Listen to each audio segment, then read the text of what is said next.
Hey, good morning. I love some actual music. I love it.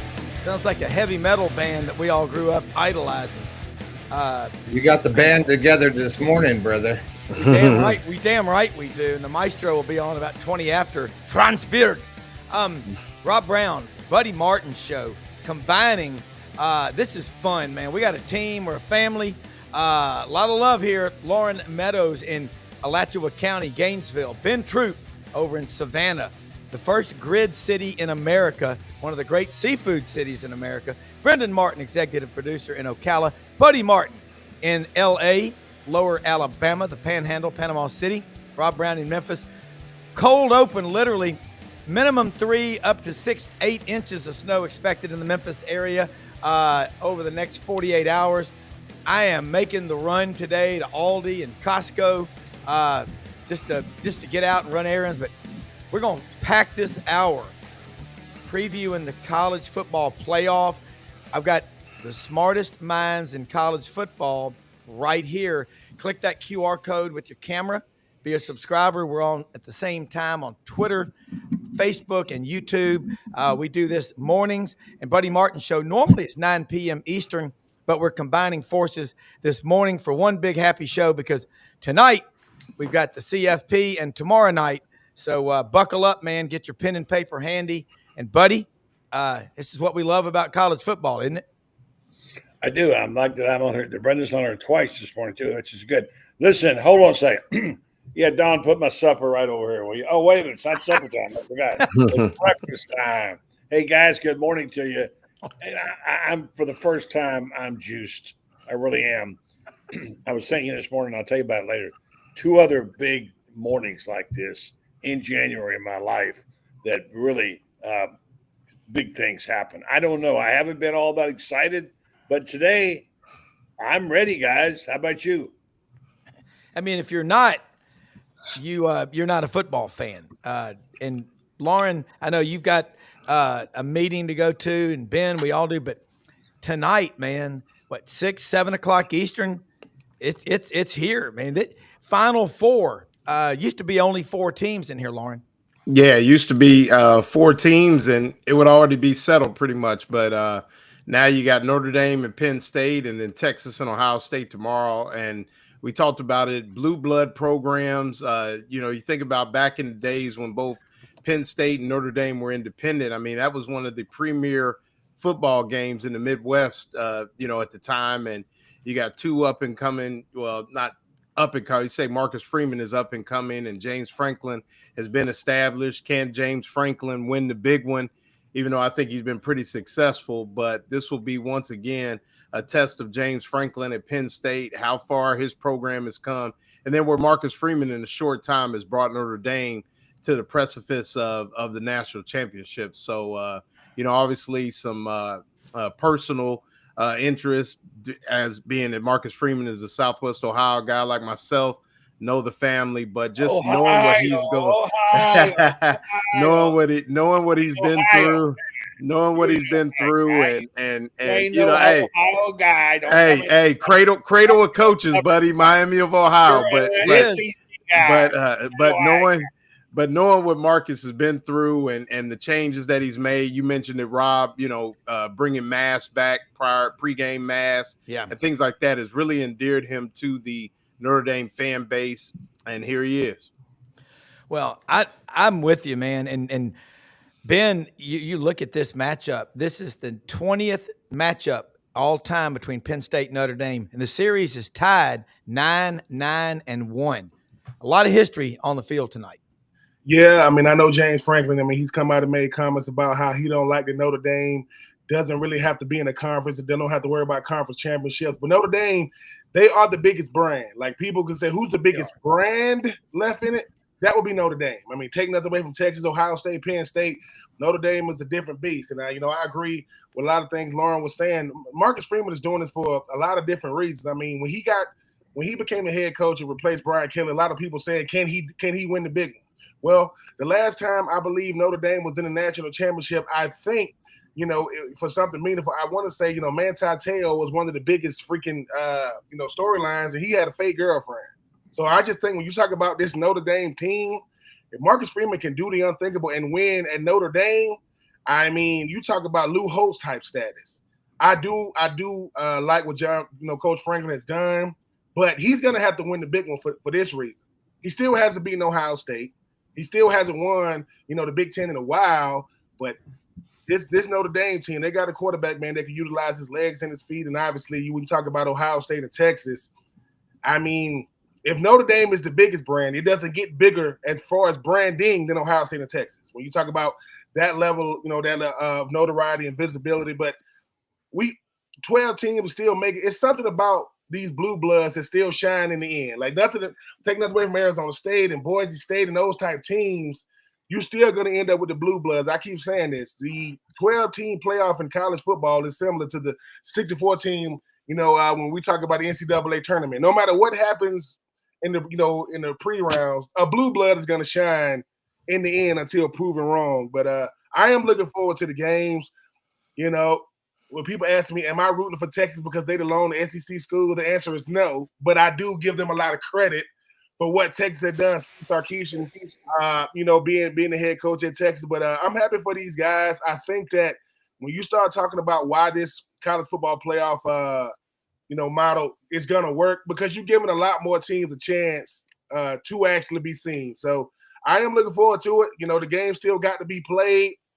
I don't like Coach Franklin saying stuff. I don't like when you say things like Notre Dame needs to be in the conference. Well, the ACC been saying that for years. They are in the conference. They just don't have to live by it in football. Basketball, they got to live by it. Baseball, they got to live by it. But I am looking forward to the games. I think Marcus Freeman doesn't get enough credit for how far he's come in such a short amount of time. Because at first, people were kind of like, is he the guy? Because of who he was replacing. Well, I think he is the guy. And I think he's built for it. Notre Dame is a different type beast when you're trying to coach there and play there. But I'm looking forward to the games. Like I said, if it does end up being, Notre Dame, Ohio State, that's like Yankees versus Red Sox. That's some big time stuff. But we'll see what happens though. Like I said, Penn State is here for a reason. Notre Dame's here for a reason. They first up.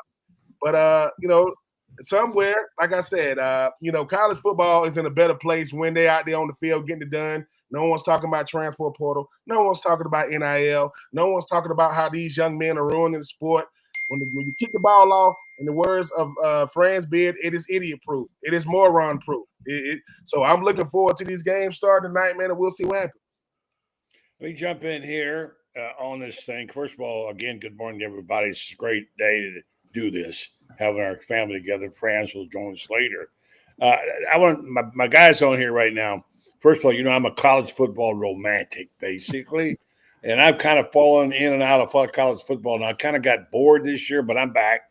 And I love this traditional part of it. The fact that it's Notre Dame, wake up the echoes. The Four Horsemen. You guys looked that up, that famous Grantland Rice lead. Yep. Again, blue, gray, October sky, the Four Horsemen wrote again. And they named the four guys. That's a good test for you. And even Ohio State, yes, Lauren, I hear you. I hear what you're talking about. I'm aware of the fact that the cradle of college football is in Miami, not in Dayton. I know all about that history quite well. Even in some weird way, I almost hate to bring this up, the ghost of Joe Pa. Penn State was good for a long time. Some bad things went on in that program. How complicit was Joe Paterno? I guess history will judge that. I do know the connection for me goes back when Joe Pa was an assistant coach and the head coach was Rip Engel. And he had a niece named Jerry Starr who became Jerry Spurrier. And then one day, Steve Spurrier got to play against Joe Pa and beat him. Anyway, those things. And I think that's so overlooked, the newest star. We don't like to say it. Swallow hard and say Texas. Hook 'em horns, Bevo's back and all that kind of stuff. And don't forget, 4th and 13, what a call. So I just want to put that in there. Right now, I'm loving Notre Dame. I really like them. I don't know if they can win, but I want Texas to win because I want the SEC guys to have 14 out of 18 national champions. That's as good as it gets. Yeah, and I'm with you. And going to a Catholic all-boys school, Christian Brothers High School in Memphis, Our colors were purple and gold helmets. The Notre Dame influence, there's two schools in the country that when you're playing them, it's probably the biggest game of the year, most likely, and maybe the biggest game ever on campus. That's Notre Dame and Alabama. So the tradition never graduates. That's an old buddy. You remember Haywood Harris and Bud Ford at Tennessee? That was their line. And you look at that Notre Dame brand, not in a conference. Well, they don't have to be. They have a ton of money. They can afford to do whatever they want. Notre Dame's endowment is huge. And so that's why Notre Dame does what they do. But Ben, which one of you, Ben or Lauren, talked about Marcus Freeman? In 3 years, he's better than 10 years of Brian Kelly. And I say that because look at the toughness. You know what the true measure of a coach or a person is? After you get sucker punched, you get your ass up, you fight back. That loss to Northern Illinois could have crippled him. Yeah. And I'm just Marcus Freeman, Catholic convert, 6 kids, brought back game day mass. This guy is as big a Notre Dame guy as Rockney or Leahy. I don't know about that, but he's big. I'm just saying, sure. But he loves Notre Dame, and that's a big. I get you on that, and you can kind of come into this thing a lot of different ways. You're Catholic or you're whatever. Good morning to France Beard and my friends Lauren and Ben. I want to get into this subject before Lauren has to go, and very quietly, we've got African American coaches playing for an SEC. That's not talked about much. I've had conversations with both of you about race, deep conversations. We talked about it, and you've educated me on some things. So let me just say good morning to France. And then before we get away, Lauren, I'd like to hear yours and Ben's thought about that. Is that even a thing anymore? So that's my thoughts. Well, it's absolutely a thing. And anybody that wants to ignore it, shame on you.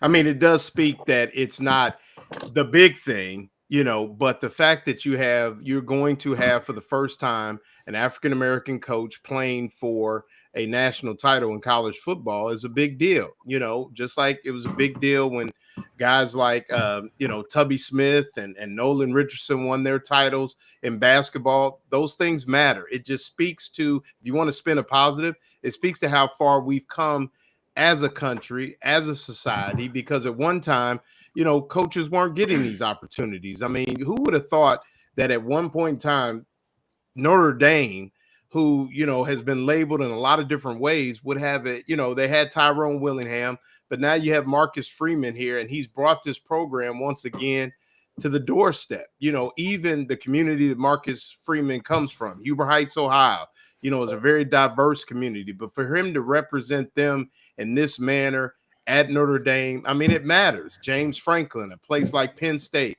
who had Joe Paterno for so long, and, obviously had never had an African-American coach. For him to be in that area of the country, building a program, getting them to this point, and then them playing each other, you heard the admiration that they have for one another.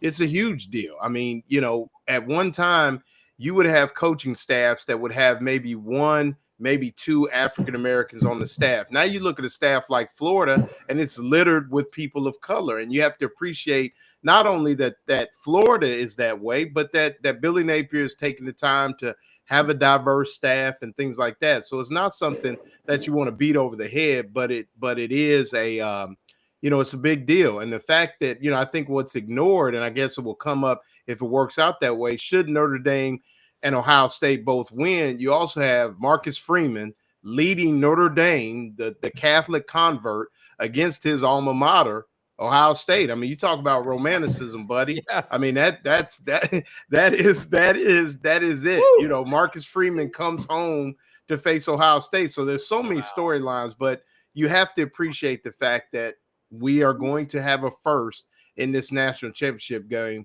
no matter the outcome. Well, Ben? Yeah, Ben.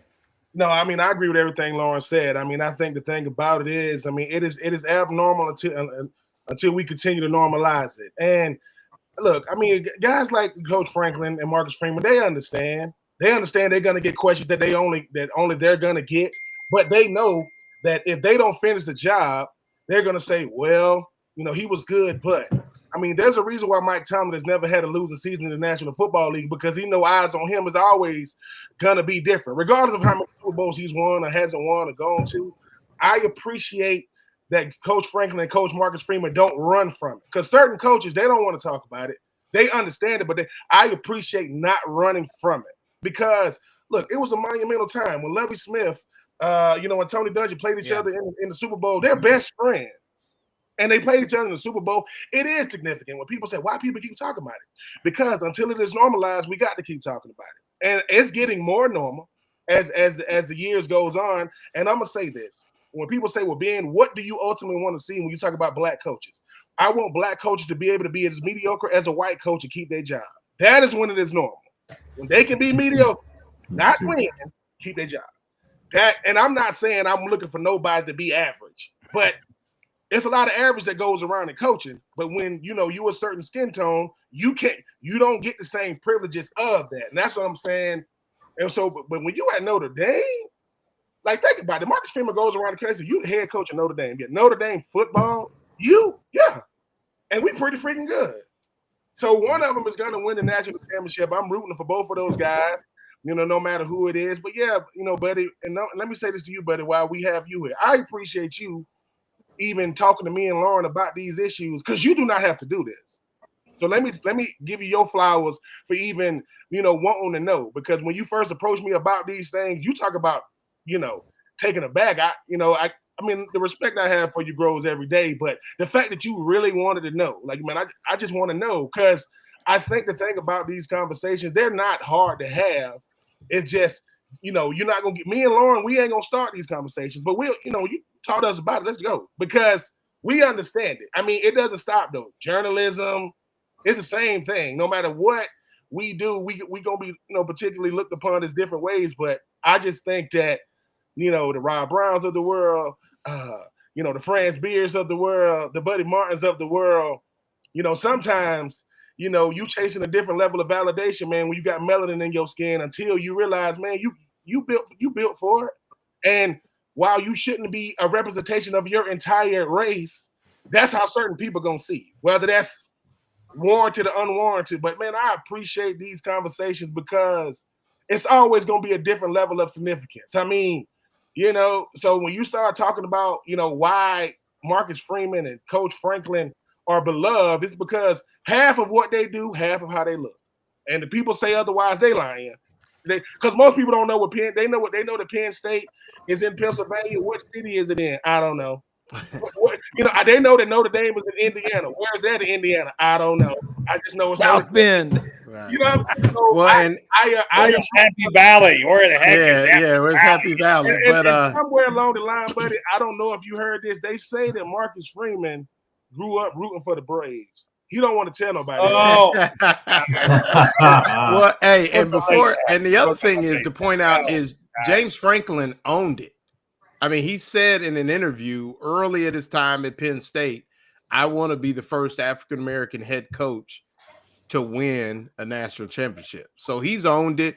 He understands it. And like I said, I think we just one more notch on the belt for society and where we've grown and where this thing could continue to grow. And we now have, guys sharing locker rooms, living together.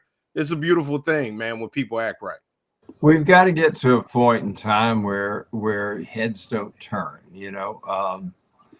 I grew up in the 60s, and we had a 3-year exile family-wise to Mississippi at the height of the Civil Rights Act. And I learned from a different perspective, because I came from Gainesville, which had the first black mayor of any southern city, a guy named Neil Butler. The very first, we had the first black quarterback at a high school, Shan, my dear friend, who I played basketball with at GHS. And we went to Mississippi, which was like the Dark Ages. And, I've grown up understanding these things, seeing these things, and realizing that we've got to get to a point where when you walk to the mall and you see an interracial couple, you don't see heads going like this. I mean, like, it's got, when are we going to start looking at things like as just normal, and when are we going to look at something like an African American coach winning a national championship or being in contention for one as something that's normal? Because anybody who wants to say, the old adage used to be that, okay, we in the NFL, and Buddy can remember this, the old adage in the NFL was, okay, we can have blacks at every position except center and quarterback. There was a stigma there, and that was going on in the 1970s. And Mr. Stevenson came from Alabama and changed that in the NFL. A center who was black and was outstanding. And you look at the black quarterbacks that have come along. I'll never forget being at Buddy. You remember we were at the same press conference when Doug Williams was asked how long he'd been a black quarterback. Yeah.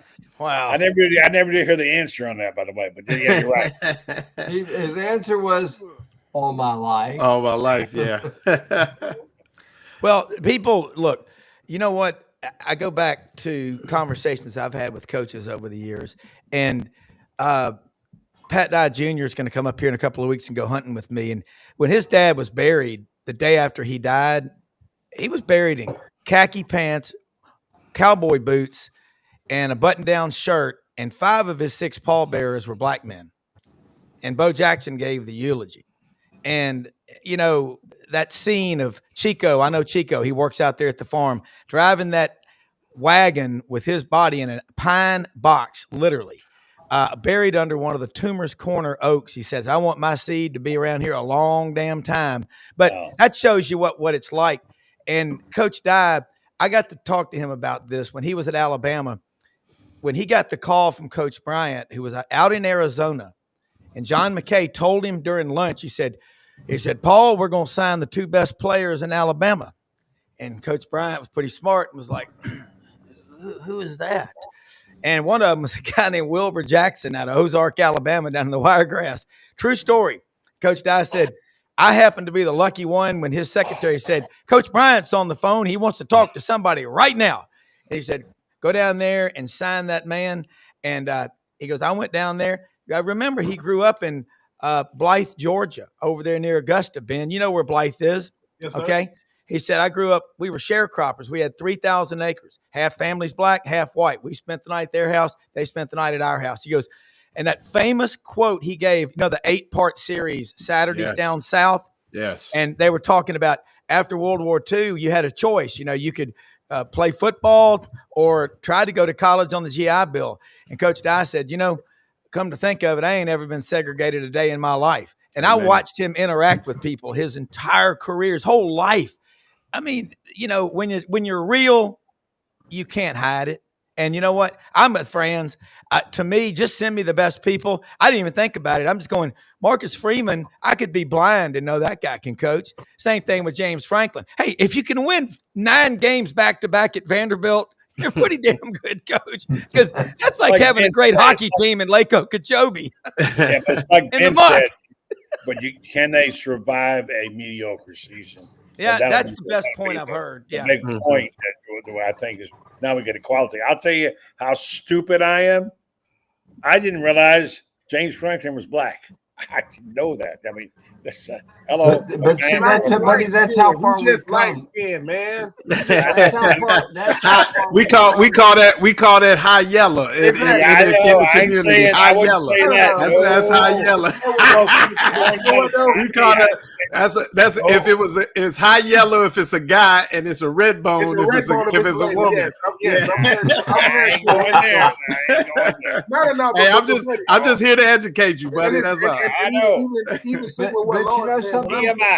when I'm with the Titans, There's something good though in what Buddy just said here. And that's, he said, he didn't realize that James Franklin was black. I mean, when are we going to get to a point where I can say Ben Troop is my friend and people don't think of Ben Troop as the black tight end, formerly Gator tight end who's black, or that Lauren Meadows is my friend, and he is the fine black guy that's always at the softball games and everybody loves him. When are we going to get to a point where it's just, hey, that's Lauren? Everybody likes Lauren. Yeah, hey, right. Franz, here's the other thing. We're going to get to a point where Ben Troop can go into a place and go to a bar and hold up a picture of Buddy Martin and say, "This is my uncle." Yeah. What? Yeah. Of course. Yeah. Look, I noticed the family resemblance right off the bat. The thing about it is too, when you start talking about these type of conversations, a conversation that blew my mind, I didn't even know this happened. BJ Bennett is obviously, best friend in the world. When I'm living in Brunswick, Georgia, just back and forth to his parents' house, right? Back and forth to his mom and dad's house, BJ Bennett daddy, man, I'm talking about hunt every Saturday. Love Papa B. Right? Love Papa B, man. Hunts if it's hunting season, he's over there in Southwest Georgia hunting. I don't care if it's cold, hot, he's over there doing it. When I used to go to his house, man, there was a lot of stuff in there about the Civil War. A lot. And I respect it. That's his house, right? That's his house. He put, I didn't feel no type of way about it. No type of way. Right? One day I go up in his house and all this stuff is gone. All of it. He took it all down. Now, I didn't ask him to do that. I wasn't offended by it. BJ had to tell me he did it, right? He said, Ben, you stay, because for people who don't know, when I first moved to Brunswick, Georgia, I didn't have nowhere to stay. I stayed in BJ Bennett's parents' living room. And with the rent these days, I'm married now. My wife ain't gonna want to stay in the living room. But I'm just saying, I would still be there. And I just think about when BJ told me he took the stuff down, and I didn't really ask him why, but he was like, well, Ben, he said he didn't see the need anymore. Like he didn't see the need of it anymore. And in my mind, I would have tried to affect Papa B. I would have tried to, I don't do this, man. What's wrong with you? I don't do all that, man. I understand we grow up in different traditions, man. We love what we love, right?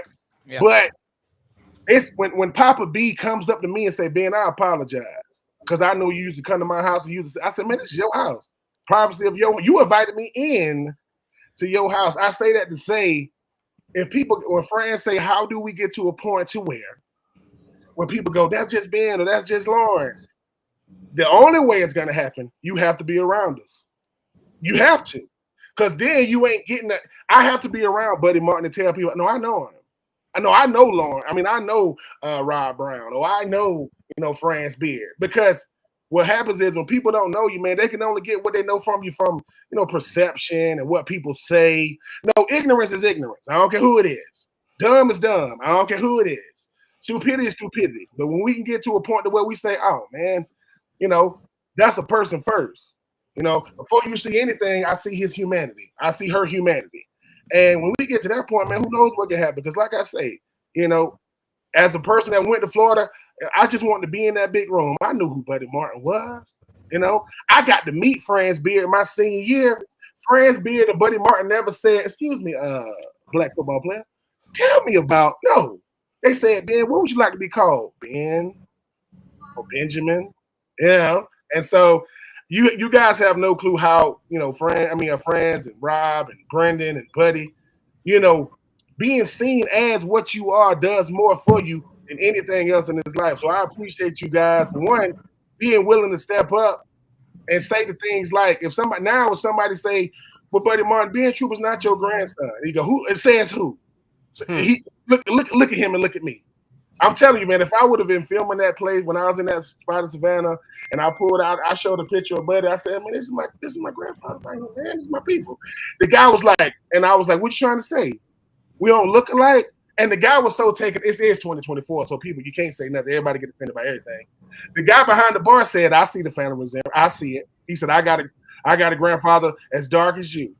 And when the guy walked out, we both just laughed. But, if Buddy Martin was indeed my grandfather, if Franz Beard was indeed my uncle, man, I would be honored when it comes to stuff like that. So hey, man, I just appreciate these conversations because, like I say, without sport, I wouldn't have known you guys, and you guys wouldn't have known me. That's what Ron Zook say. He say sport is the greatest introduction that any man or woman can have because the world gets introduced to you through your athletic ability. It is your job to show them who you really are after the fact. So I appreciate the after the fact. And yes, if you want to know who Lauren Meadows is, just ask. Listen, they like you talking about the chocolate fella, right? They be at the game. I know. You know what I'm saying? I know, and that's another thing too. But when you tell somebody, yeah, Ben, he kind of like Ben's more like mahogany.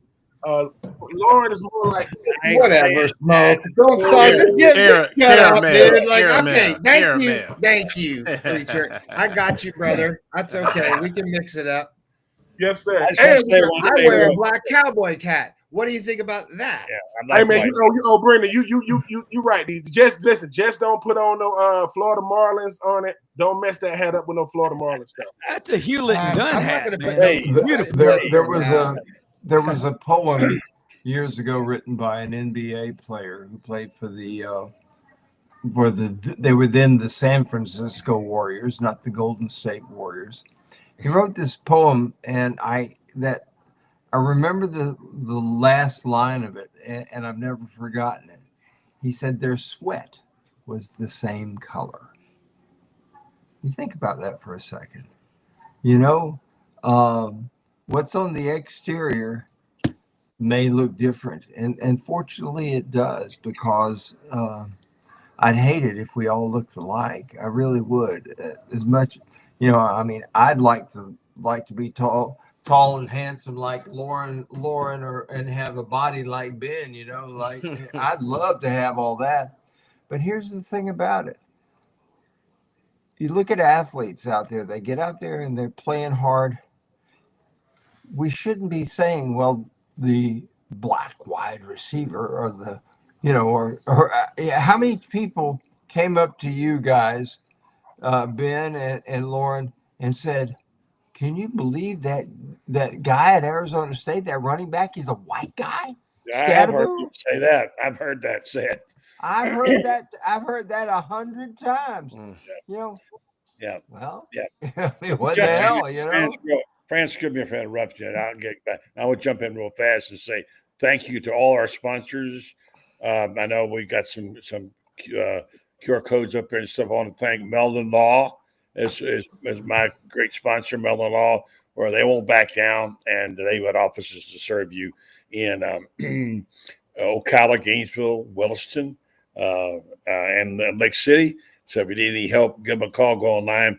Also, while I'm here, let me just thank Titan MRI, now changed the imaging, Titan MRI and imaging. It will serve you in the Gainesville area, now expanding, being Ocala soon, and finally, Restar Medical Research. Thanks to all those good folks in Ocala. And now, here's what I want to say. Ben, first of all, thank you for the kind words you said about Franz and I. We appreciate that. We're a work in progress. We're still trying to learn. And secondly, I want to make clear, you talk about Papa, about TJ's, about your friend's dad. He's a hell of a writer too. I want to say that. I want to be sure to mention Steve Spurrier in this context. The first year he was in South Carolina, one of the first couple of months, one of the first things he did, he was asked to come and speak to a group. And he went. He didn't realize at the time they were all, of course, South Carolina boosters. They were all black. And he went in and sat down. He spoke to them, and he was asked, Coach Spurrier, what about that Confederate flag flying over the State House? Is that ever going to be dealt with? And Steve had to make a decision right then and there. And he said something I'll always remember. He said, it offends people for a good reason. Take it down. It needs to be taken down. You know how bold that was to say back then? Take it down. Take down the Confederate flag over the State House in Columbia, South Carolina. Great respect for Steve for having the courage to speak up. Those are not easy things to do, guys, No doubt. And, I think that if you, not to get all into it, but I think that that's one thing that's probably been overlooked a little bit more is Spurrier's influence in that actually occurring in South Carolina. I mean, the pressure was there, but when Coach Spurrier and the cachet that he carries, spoke out on that, I think it made a big deal. So definitely. I'll tell you how things were, and this just goes back 26 years ago. 1999 recruiting class, Florida is. Everybody knows that Anquan Bolden is going to be a Gator. Everybody knows that. But on signing day, he announces he's going to be at Florida State, and everybody is shocked. And the people around him in Pahokee say it's because Steve Spurrier will never, ever play a black quarterback. He's going to change him to a wide receiver. He goes up to FSU, and on day 3 of fall practice, guess what Anquan Bolden moves from? Quarterback to wide receiver. And this just goes to show you how race was used and injected in this. And Steve always had this philosophy that if you're a quarterback in high school and you come to Florida, okay, we'll let you try to be a quarterback. But if you make the decision to wide receiver, it'll be your decision, not mine. We may suggest it, but you're the one's going to have to say, yeah, I'll do it. And this, I'm still offended by how that was used, because Anquan Bolden, as Ben can tell you, because Ben played on the opposite side of the field from him. Anquan Bolden was a fabulous player. He would have made a great Gator. He would have made a greater Gator than he ever was a Seminole. I guarantee you that. Because if he had been part of Spurrier's offense, he would have gotten his shot at quarterback. And if he had become a wide receiver, it would have been his decision. He went to Florida State, and guess what they did? They're the ones that made the decision, not Anquan Bolden. All right, tonight, Notre Dame, Penn State. Lauren, before you go, we all know Notre Dame lost to Northern Illinois, but they bounced back after the guys from DeKalb, Illinois, beat them. Penn State can't beat Ohio State. And they lost to Oregon in the Big Ten championship. Tonight, this matchup, it's going to be a hell of a game. Riley Leonard as a quarterback out of Fairhope, ignored by the in-state schools, Auburn and Alabama and Troy and everybody else, goes to Duke. Now he's at Notre Dame. What's his strength? He's not a great passer. He's a hell of an athlete. I think they're going to try to get him involved in the running game. But damn, you look at Penn State's defensive front, talk about strengths, weaknesses, and before you go, give us a score, a prediction, because I think it's going to be a hell of a game. I think it's going to be a close game. Yeah, I'm going to go Penn State 21, Notre Dame 17. I think that I think the tight end is the difference at Penn State, their ability to move him around, Mackey Award winner. And I think Drew Aller does enough, offensively to get him. But I'm with you. I'm thinking 5 scores total in the game, and I'll take Penn State 21, Notre Dame 17. And of course, I picked last week Georgia 20, Notre Dame 17. Georgia didn't get that memo. they were Notre Dame just blew them up, guys. I think Penn State's better than people give them credit for. And I'll say, I mean, there was a couple near misses in that Oregon game that would have delivered them the Big Ten championship. And they just, a couple things. I think Oregon kind of blitzed them a little bit with some speed that they hadn't seen in a while. And it was kind of, they kind of played Ohio State maybe a little earlier. If they'd have played Ohio State a couple weeks before, maybe it would have been they might have been able to catch up. But I just think that they weren't able to catch up to Oregon fast enough. And by the time they did, it was too late. But I think they've settled in now. And I think Penn State will play Ohio State for the national title. Be all Big Ten national title game. Boy, that's going to be a tough one for all of us down here to swallow. Ben, I mean, gosh dang. See you guys later. Lauren, Thanks a thank lot. you, man. Hook 'em. I'm SEC guy. Look over my shoulder. That's my SEC map. I need to get Florida color gets lost in that map. You see it over there? I see it. Yeah, I see it. I need a much bigger representation. I've got my Barnwood Brenda to make. I'm getting her to make me a big thing of Florida. It's going to be cool. She said she can do it. Ben, line of scrimmage. Let me say something real quick about winter timber, man. Open every day of the week. Athens, Alabama.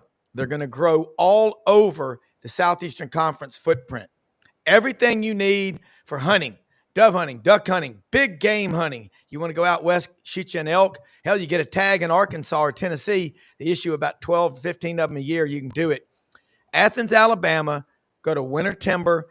Check out what they've got right now. Rete Masimara GPS, buy one, get one free. Take a picture of that QR code. They're a big Sitka dealer. They got all the gear you need, all the stuff for your food plots, decoys, shotgun shells. I love the Migra ammunition loads. Migra folds them like a napkin. Great, great store. Winter Timber Outdoors. Follow them, get involved, let them know you heard about it on Sidelines. Ben, line of scrimmage, Penn State versus Notre Dame. Who has the edge? I mean, I do think Penn State has the edge, but I saw what Notre Dame was able to do to reestablish a different line of scrimmage against the Georgia offensive line that's very, very, very good year in and year out. And I mean, I know that when it comes to this game, people talk about Riley Leonard and what he's able to do. What he lacks throwing the football, he definitely makes up running the football. And he is a good athlete. He understands how to move the chains. And the one thing that nothing is more demoralizing to a defensive line than those first downs. It's about first downs, then touchdowns. Riley Leonard is understanding how to play within the confines of their scheme. And I love what Penn State has done to get to this point. But I disagree with Lauren when he says Penn State's going to beat Notre Dame, because Penn State does not want the whole world to see them versus Ohio State. They want to get to the net. They don't want the whole. It's one thing when Big Ten fans know. Then the whole world is going to know. I just think that Marcus Freeman understands that his path to the national championship is always going to be different because he's not in the conference. Sorry, Coach Franklin, he's not going to be in the conference. And Penn State, they're going to get great recruits year in and year out, but it's so rare for him to be in this position because Penn State got the conference championship to get in. He has the regular season. I just think that Notre Dame, that loss to Northern Illinois, reshaped this team. Now, every team in it has a loss, which I think is good for any team. That's why Oregon lost, because they hadn't lost to anybody. But I think Notre Dame was just playing for something different. I think Riley Leonard is showing everybody, look, man, I'm not going to be, anybody's, number one overall pick in any draft. Yeah. But I can put on my best, college football cape and say, hey, this might be my last chance to show, what I'm capable of, in college. So yeah, I think Notre Dame defensive line is good. It's not as good as Penn State's, but I just think that when you got a mobile quarterback like Riley Leonard, he makes up for it.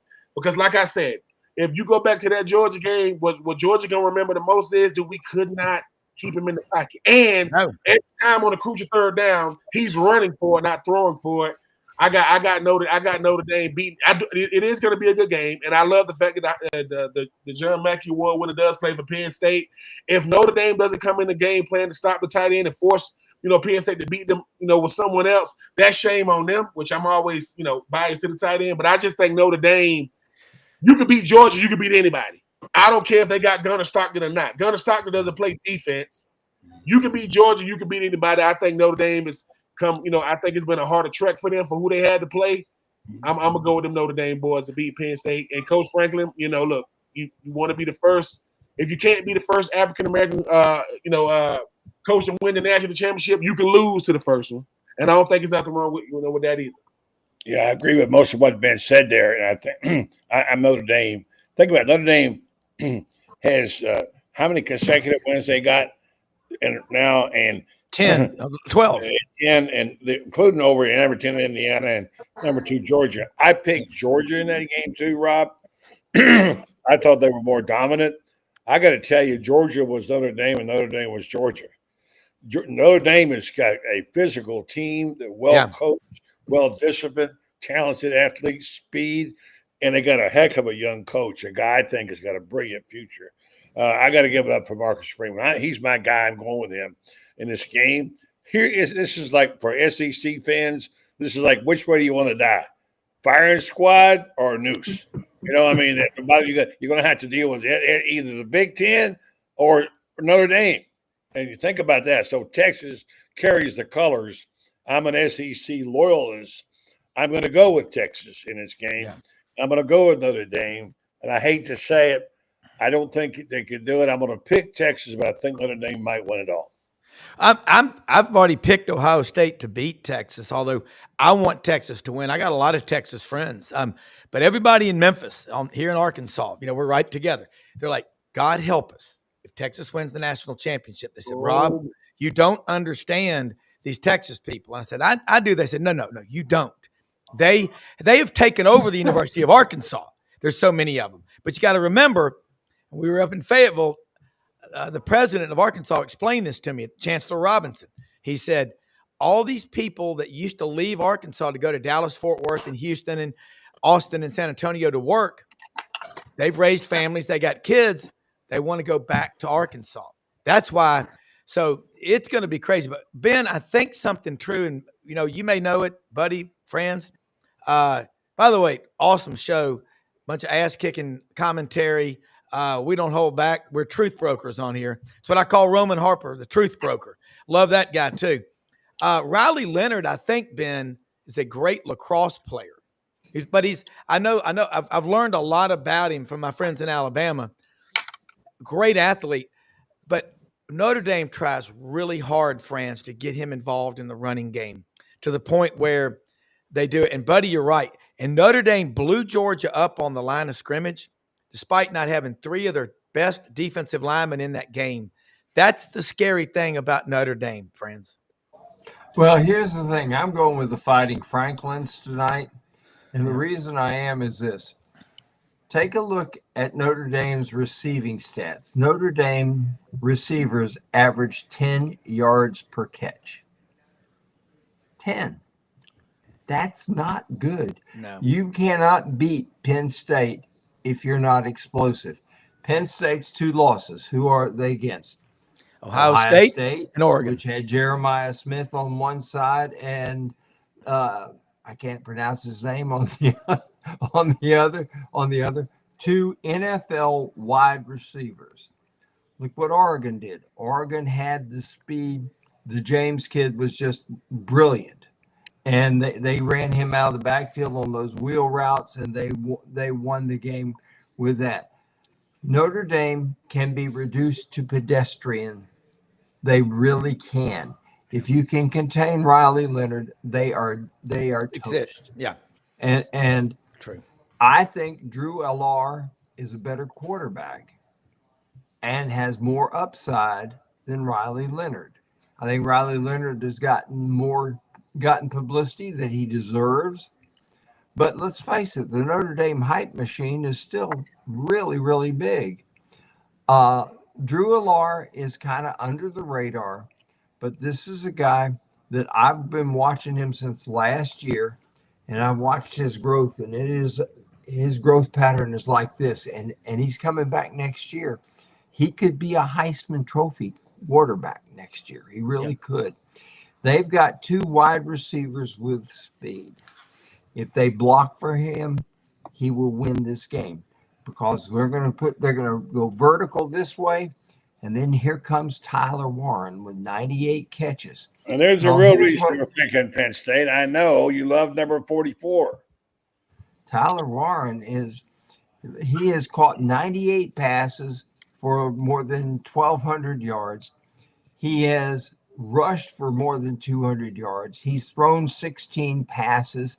They run him on fake punts. He has punted. This is a guy, the ultimate Swiss Army knife. And I don't know that Notre Dame can account for him. And I look at this. Georgia was not a good team this year. Their offensive line vastly overrated. They played Notre Dame with Gunnar Stockton, who would be the second string quarterback at just about every SEC school. There's a reason he was the second string quarterback at Georgia, but he would also be the second string quarterback anywhere he played in the Southeastern Conference. Anywhere, even Kentucky, he would have been the second string quarterback. So I look at this as, yes, Notre Dame was impressive against Georgia, but this was not a good Georgia football team. And I'm afraid for Georgia fans, of course, I'm kind of happy with it, that they're going to go through a cycle of a lot of 9-3 years. Rob, if you remember, I was on your show. I was on this show back in August, and I said Georgia would probably lose 3 football games this year. Yeah, you did. You did. And Georgia was not that good, even with Carson Beck, who who was at the Manning Passing Academy, and they had him way, way down on their list of who was outstanding at their camp. They didn't like him. They didn't like his attitudes. They didn't like his skill set. So this wasn't a good Georgia team. Well, I picked them to win the SEC from the beginning, but they were not. This was the best coaching job Kirby ever did, but not his best team, buddy. Yeah, I just want to say, what's the one thing these 4 teams have in common, which nobody's really talked about? Think about it for a second. I do like Notre Dame a lot, but I got to pull for Texas. What's the thing? What sticks out now that we've gotten down to – Rob, you probably know this. How many games were played during the year in college football? I don't know. Remember how many? We got 3 left now. I know what it is. Not counting the North Dakota State deal. How many? What I do know these 4 teams have in common. Yeah, but how many teams? How many games do we play in a year in college football? 12 regular season. No. Total number of games played in college football. I tried to go. Maybe you regular season. No, total games played in college football for the year, including the FCS, whatever it's called, Monday night. About 3,200. I don't know. We're guessing, but the point is, what you're going to say, and you're going to say this: none of these 4 teams won their conference. None of them. Yeah. And of course, there isn't one for Notre Dame in football. So I don't know what that tells us, but that's something to think about. All right, Coach Ellis Johnson from Winnsboro, South Carolina. He comes on the show Monday mornings with us. Longtime defensive coordinator in the SEC and head coach. He said also, I think, and if I'm mistaken, Coach Johnson, I'll drop and give you 20. I think these 4 teams are in the top 10 scoring defenses in the country. That's what I think another common thread is. And Ben, I always remember the great matchups with an outside linebacker and a tight end. The immovable force move versus the immovable object. Great matchups like that. The tight end position. Everybody says we're going to emphasize it, but most people they don't do it. But if you can, and by the way, you played in the NFL. Brock Bowers, Napa, California. What's his ceiling? I mean, just as an aside to this, because he's incredible. I mean, if he goes to a team, if he goes to a good team, oh man, he can help a team. I mean, he has. I mean this. He has Travis Kelce, George Kittle type impact on a team. But as long as he stays with the Raiders, he's Tony Gonzalez. He gonna break a bunch of records. He ain't going to no Super Bowls. He Antonio Gates. He has that type of ability. And the thing about Brock Bowers is, this kid from the time he got to Georgia to now, people gonna talk about Stetson Bennett this and Stetson Bennett that. What you're gonna remember the most about them championship years, Brock Bowers were unstoppable. Just ask Auburn. Yeah. Auburn should have won the game. They forgot to cover him, Yeah. and the rest is history. But I am happy for him.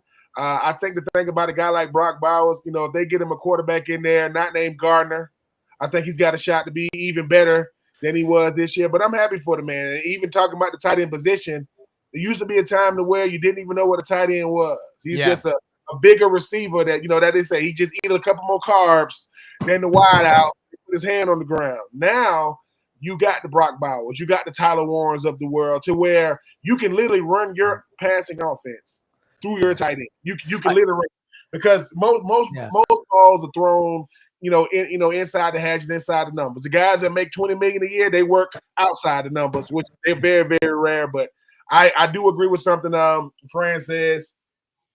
Tyler Warren is about as good as you can play the tight end position. Like, he's about as good as you can play. There are players that have been better than him. I'm not saying that, but they literally let him do everything. Tyler Warren is what every tight end dreams of. Every tight end wants to do one thing: not catch the ball. We want to throw it. They let him throw it. They let him run it. Obviously, they're going to throw it to him. 98 catches, 1,100 yards. Hey, and I'm just happy for him, because it's something about when you have an unstoppable tight end, whether it's college or pro, you can find a way to do some things with him. Yeah, I don't want to miss this opportunity. I don't want to miss this opportunity. Excuse me if I interrupt you, Rob, to get this in, because there's changes afoot in Florida. They're going to get a general manager of some kind. There's change. We know some kind of wild rumors about Will Muschamp. I don't know any of that, but I do know this. I know that Ben knows Rand Carthon really well, former Gator. He was the Titans general manager until a few minutes ago, and he now has been let go. And I know Ben's posted about it. He's not happy. He's been paid for 2 more years. And by the way, what kind of general manager would he make in Florida, Ben? A common sense one. He would be a guy that has about as much experience coming into the GM position in college than anybody, because he started off, as a scout. Then he went. He was a free agent, played 3 years in the league. Then he became a scout. Then he became the head of scouting. Then he became the head of personnel decisions. To then be, to then go to a team called the Tennessee Titans, who, I'm always going to be indebted to them. But then, Chad Brinker, the president of football operations, said, look, with the new GM, we want him to have a background in scouting, and what we're gonna do is we're gonna draft, we're gonna develop, and we're gonna retain. What the hell? That's what everybody does. Like, that's what everybody does. When he said the job description, I'm just saying, if I'm in Nashville, I go, wait a minute, did you just say that out loud? You want a guy in scouting. This guy went from A scout to the head scout. He worked for the Rams and San Francisco 49ers. Okay. And his dad was the offensive coordinator for the Dallas Cowboys in 2004, and he still went undrafted. So he's gone through the ringer, right? Man. Now you're going to bring in a guy just like him, just a different name. I would love for Rand to come. There's something about coming home for a guy like Rand Carthon to a place like Florida, to where he can literally look at Billy Napier and say, I got you. Like when it comes to off the field stuff, and just say, I got you, man. Go coach. You know what else he can do, Ben? If I'm a mama and a daddy, and I'm up there and I'm trying to make a decision about things, I can go, if I sit in his office, because Rand's got a real presence about him. I mean, he can be as fun as it gets. He can be as serious as it gets, and everything in between. But he's well spoken. He is a very, very intelligent guy who comes across not arrogantly. He doesn't come across as arrogantly intelligent, but you walk away from him and you start thinking, well, that's a really smart guy, isn't he? He just has that kind of presence. And if I'm a mom and if I'm a daddy and I got my son there, and I've already talked to Billy Napier, and I'm impressed with Billy's values and thinking, my kid could learn from this guy. And then I come in there to Rand Carthon's office, I could say, holy cow, this guy, Florida's got it going here. Yes. That's the kind of guy he is. And it would be really, really good, as far as I'm concerned, to see that happen. Yeah. I won't be surprised if you don't have a general manager. I met Courtney Morgan, Alabama's GM, and he's been with Kalen DeBoer for a long time. He played football, been at Michigan. He's from California. And when he was a freshman, Tom Brady was the quarterback, and they were both from California. And Brady used to come over there and pull rank on him, wanting his tickets, for friends coming to play. And this guy's a really cool. He goes, anybody ever tell you look like Kirby? I said, what? I look like Kirby Smart. And I'm like, no. But he was telling us what his role is at Alabama. And he said it's like the other general manager at Ole Miss said, to generally manage everybody. Franz is right. Frees the coach up to do more coaching. And I look at Will Redmond from LSU, what he's doing at Auburn. Maybe Hugh Freeze will learn to call some schemes that will be better, but somebody's got to let him coach, because you just can't keep losing like this. But, I picked the Gators to win 8 games because I just have a lot of PTSD from Florida growing up. I've seen a lot of good teams go down there to the swamp and just die, just as soon as they walk into the swamp, they're down 10-0. I just have a lot of memories. But you're right about Florida getting a GM. And here's the question I have for y'all. Y'all, I want to ask y'all this right now. You look in a state like Alabama or Mississippi, you know who the big power players are. There's so damn many people in Florida, 23 million right now that we know of. But how many of these big money people that live in Naples or Palm Beach or wherever are from somewhere else, but now live in Florida and give their big money back home way away to somewhere else? Maybe that's the problem, because there's no lack of wealth. You've got the, there's the intangible tax in Florida. There's no state income tax. There's a ton of money there. I just think you need someone who can identify the native-born Floridians who are Gators that have never been asked to give money before. But I'm just curious y'all's comments on that. By the way, get out there to Landers Ford, $500 off for SEC Sidelines audience, the #1 Ford dealership in the Mid-South. You will love these people. See our friend Brad Bellamy, the general manager. Also, Kenny Myers. Y'all know him. Been in the car, truck, SUV business for 41 years. Started out years ago, CBHS grad, just one of the All-American Wally Cleaver types out there. Landers Ford, open Monday through Saturday, 7 a.m. to 7 p.m. But, buddy, Franz, Ben, I'm curious what y'all would say about the big money people at Gator. And I've been so blown away by this guy, Freddie Wiebe. I would love to have him on the show to talk to him.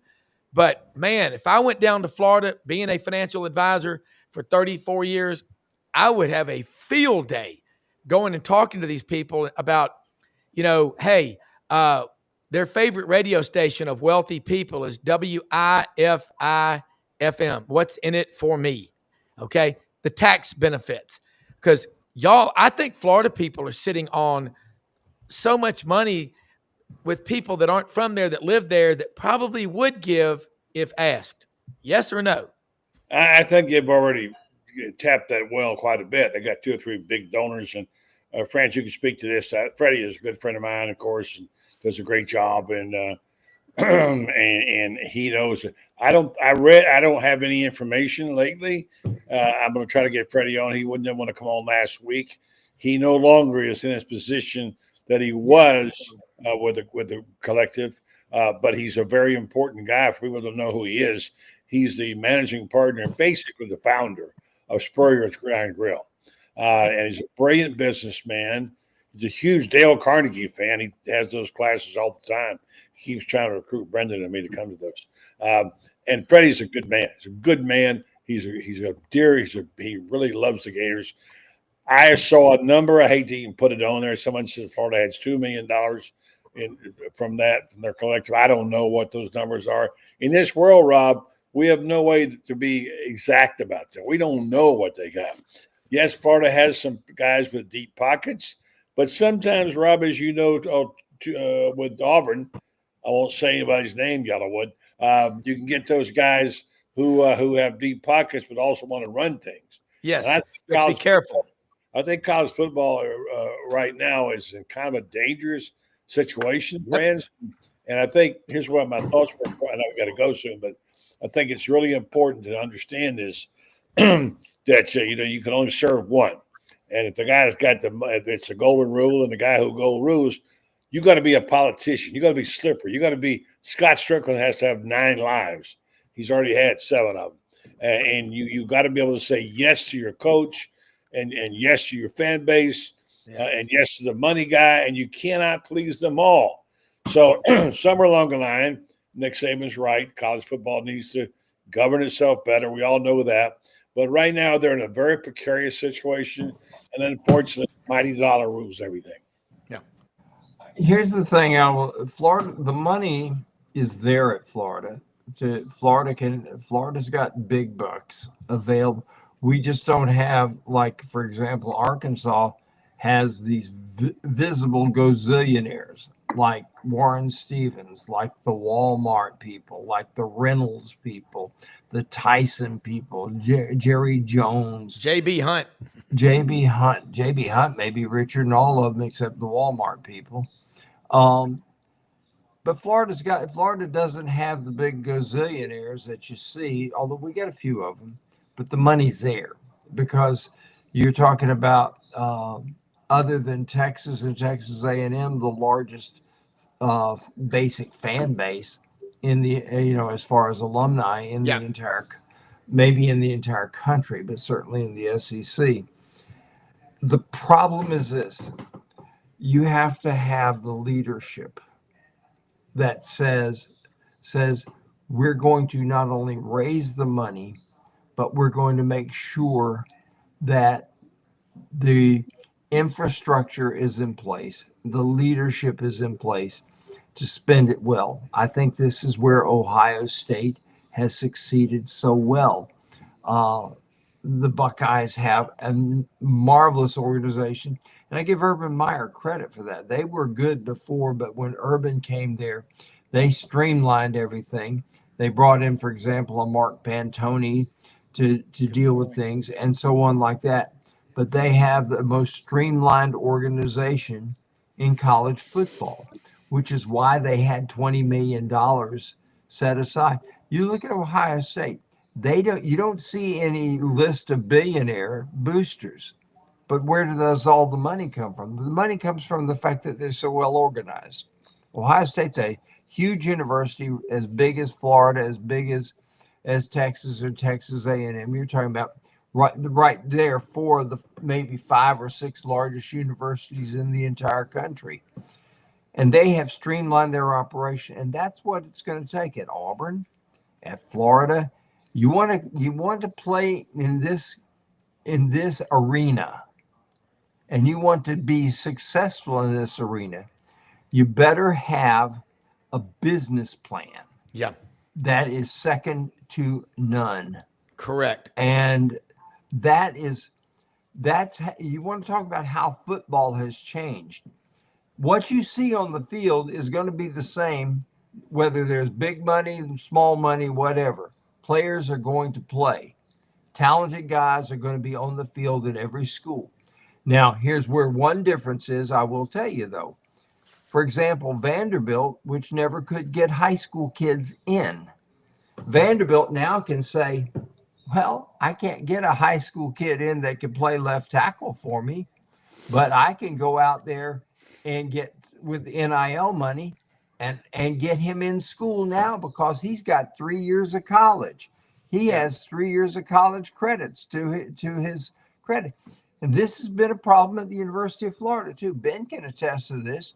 You cannot be a recruit at the University of Florida if you don't have the academics. And the reason is, as Ben can tell you, you're out there competing with kids that made $1,400 on their SAT. When you go to class, you better have your academic act together. Ben, you know what? Florida is academically, it's an elite school. It is. But you know what's crazy? Larry Ellison, whose girlfriend or wife, whatever, was the one who pushed to spend the $10 million on the quarterback Bryce Underwood, that was committed to LSU for about a year. Oracle's moving their headquarters to Nashville. Larry Ellison will be buying homes in Belmead, I'm sure, Williamson County. What if, like Fran says, he gets excited about Vanderbilt athletics? They've got 35 or 40 families up there in Belmead and Nashville area that the same people they've always called on. I know a lot of people in my family went to Vanderbilt. What if they do get excited about sports? But Ben, tell us from your perspective. I mean, when you got money, and we'll wrap it up here, but when you got that money as a rookie, I love you. You were like Eugene V. Krabs from SpongeBob SquarePants. I'll put it away there and save. You had a really great core financial advisors. I think they were accountants. Just said, Ben, act like you're making $50,000 a year. I tell you what. Wait. Hold on. Key point. See that thing right behind Ben right there? That's full of Tennessee Titan money right there. That thing right behind. Well, okay. But let me tell you something. Ben, we had Dan Williams on the show. I've gotten to know Dan in Memphis. Dan played at Tennessee 05 to 09. I used to watch him in high school pull tractor tires and do all this incredible training at East High School in Memphis. They didn't have a big weight room or anything. All the guys came from Binghamton. They call it the Hamp. Him and Malcolm Rawls. And I said, man, my kids and I used to say, look at those guys. And I said, those guys are going to make it in the NFL. By God, he was a first-round pick of the Cardinals in April of 2010. And Dan, Tennessee Vol, 5 years, he told me at the Touchdown Club one night this fall, he said, I took all my money I got and locked it up. He said, they give you a per diem in the NFL to live on, and food, lodging, everything's paid for. He saved all of his money. Now he's got a foundation for literacy and stuff that my wife, Audrey, has already, she's on board. She's going to help. Of course, being a Vol for life, it's fun for her. But I love what Ben Troop did. All right, wait a minute. Now to clarify something. Ain't no big deal rolling a tractor tire, okay? Yeah, when Brendan was at Bonavedra playing before Tebow did, playing football there. I wore 15 at Nice High School before Tebow did. Yeah. And they used to roll by. He weighed 145 pounds as a tight end, Ben. Just so you know. Ben? Brendan, yes. 145-pound tight end.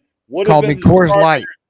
Would have been the starter the next year, kind of the coach on the team that finished the runner-up on the state.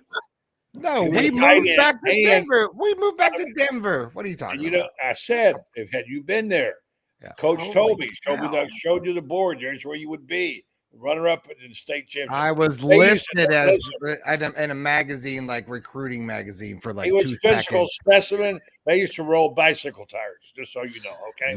Bicycle tires. I was 145 pounds as a sophomore playing varsity. They used to light me up like a Christmas tree. I came from Colorado, and all I did was just catch balls in the middle, and they would hit me as hard as they could, and I'd just get up and just in pain and look at them and be like, that's all you got? That's all you got? And then I would limp to the sidelines on the practice squad, and coach would be like, God dang, Coors Light from Colorado. I don't know your name. Your name's Coors Light. Well, Ben, I'm old enough to remember when my parents killed me. Colorado to Florida football. That's a big jump in high school. Well, Colorado, speaking of Coors Light and Coors, ain't the same kind of football. I remember in the mid and late 70s when my parents would be out in Denver or Aspen, they would bring back 2 cases of Coors beer. You couldn't get it, and it was like Smokey and the Bandit. It was like Black Market. You had to. It was. People, you had to cover it up in a blanket. But thinking about that, and I look at Dan Williams. He's 6'3", 320. He's a big human, and he's smart, very smart, and saving that money. But you look at it, NIL, talking about getting the money for the Gators. Would you ever want to go solicit funds and from a player's perspective? I think you'd be a very, very powerful influencer for the right things to do with that money. It really depends on like how much of my influence I could have on it and not be told what I can and can't do, can and can't say. Gloves off. If gloves is off, because I'll get it. I'm not Coach Spurrier, but I will take the Coach Spurrier model, aka I'm not doing all that. I'll do this. Yeah. But I'm not gonna do that because if you let them pick, man, you're gonna be. It's like you on a freaking tour. You're gonna be out there all the time. But even the friend's point and the buddy's point, the easiest way to get money is to win. It's the easiest way to get people to say yeah, because you got to think the average person in Florida knows of Florida, but they're not root for them. Now a lot of people do, but if every time we turn on the tube, we see this Florida Gator, because even with the Vanderbilt thing, if that guy you talk about at Vanderbilt going to invest in athletics, it's going to be baseball. Yeah, he can invest what he wants in football because whatever he gets, that's what the ball's going to get. Because they're going to say, you see what they're doing at Vanderbilt? So, I'm not saying that Vanderbilt shouldn't get the investment in just a place like Florida. People look at Florida two ways. Either you really need my money because they think because the perception is Florida already got it, which they do. Exactly. But what do the elite want more of? What they already have. You can never say we got enough. But if you talk about Florida as a whole, yeah, they're going to have to, as Fran said, you got to have a business model and you got to stick to it. You got to have a plan that you can adjust it, but you still got to stick to the plan. Because if not, you're going to be throwing a whole bunch of ideas at something. No, let's figure out what works. Let's figure out how to make sure it keeps working because NIL is here to stay. Listen, people don't like taxes, they pay them. People don't like going to work, they go. People don't like doing a lot of things. It is our job, to help them understand this is what it is. This is how we grow. This is how we win. And you got to give them, and you got to make them a promise that you can keep, which I think the hardest thing for any brand is that brand promise. People don't go to Chick-fil-A because they got the best food. They go to Chick-fil-A because they got the best service. The the food is good, but the service is better. So you got to have something that when people think of you, they think of something. If I'm a up and coming company and I got the best, like Under Armour type stuff, I'm not Under Armour.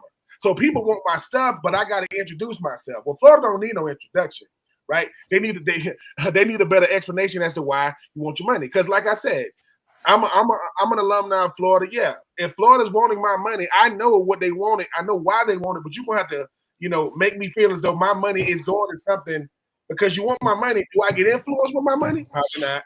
Yeah. But I do know that all you got to do with NIL is this. If I'm Rob Brown, financial group, hey, if I give my money, I want twice a year that Auburn athletics has to come. I come down there and I'm giving a class on financial literacy. That is not a hard step. It's because I do believe that what Deion Sanders said. Look, the only reason why I listen to my financial advisors is because Aaron Kenny came to me and said, "You making good money. You want to keep making good money. You better go over there with Covenant Partners." And they showed me how much money I really had, how much money I was really spending, and now when I look at Miss Mickey and all those people that work there. They never told me I couldn't have my money. They told me, if you want to live away from football like you did with football, you better listen to us. And we have a billionaire client, and we don't steal from him. Basically, they're telling me, you don't make enough money for us to steal from you. You don't make it. You know what the hardest thing is about Florida, just from my perspective looking at it, is just like when I've worked on fundraising for my school, 99% of the people out there think there's 5 or 6 people that are going to pay for everything. And they've never been asked. And once you ask them and you appeal to their ego, they will very likely give. But also, like Buddy said, you have to be careful about 1 or 2 people having so much influence that a power cabal is created and they run everything. And y'all know how that can be. It's like Nick Saban, when he came to Alabama, he wanted somebody to be his go-to guy in Tuscaloosa, but it wasn't Paul Bryant Jr. because he said he's too influential. He did get someone else. I know who it is. It's a guy my age. They talk every morning at 7:13 a.m. Saban's OCD, like I am. That's the only thing we have in common. but anyway, we'll wrap it up, man. This is fun, man. I feel like it's 10 o'clock at night or 9 o'clock Central, buddy. I'm getting sleepy. It's getting that day. Hey, you guys are fantastic. It was a great show, everybody. Brendan, a great job on the producing. Awesome job, Brendan. I hope we'll do this again. Let me just say again, if I may, thank you to my sponsors. The Buddy Martin Show will be no show tonight. We, of course, got the big game. Meldon Law, Titan MRI and imaging now, and Ren Star Medical Research. Thank you to all Rob's fine sponsors, and great job, fellas. Thank you very much. Hey, and everybody remember, most often we see the face of Christ in the least among us. We're the most blessed country in the history of the world. Everybody on this group here knows what we're talking about. We can help other people. Watch our show. Tell your friends, your families, and neighbors. And for EPBM, number 15, before number 15 was cool. Awesome job. Time for another hat from you. I promise you right now, I was still cooler in Tebow than in high school. You still are cool. I had way more cool. The fact that Buddy couldn't wait to tell that story, he's still mad at that coach. Like, why is he number 2 on the depth chart? Yeah, Buddy Martin. All right, there, we're gonna get him number 1 on that chart. Wait till I tell you the story about how he saved the team from 2-a-days and a complete revolt from actually the whole team walking out. Buddy had to save the day. Wilton for president. Wilton for president. I love that name. I love. Good night, everybody. Good night, John Boy. See you, Smoke. Bye, Francis. Good night, Dad. Good night, everybody. Everybody. Thanks to all of our sponsors. Thanks for coming in. Yeah, you guys are amazing. Good night. Good night. Good night.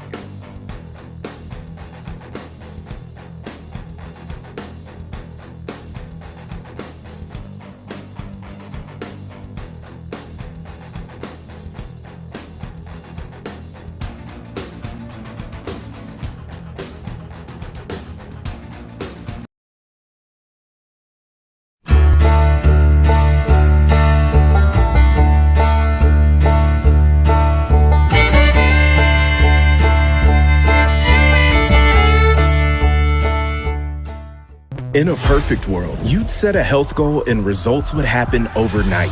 In this world, the real world, it takes time, dedication, and the right support to achieve your best self. The Vitamin Shop's health enthusiasts are here to make sure you're not wasting a single moment on the wrong supplements. From the highest quality sports nutrition and superfoods to the most sought after trends, you'll find a huge variety of science-backed solutions for every goal.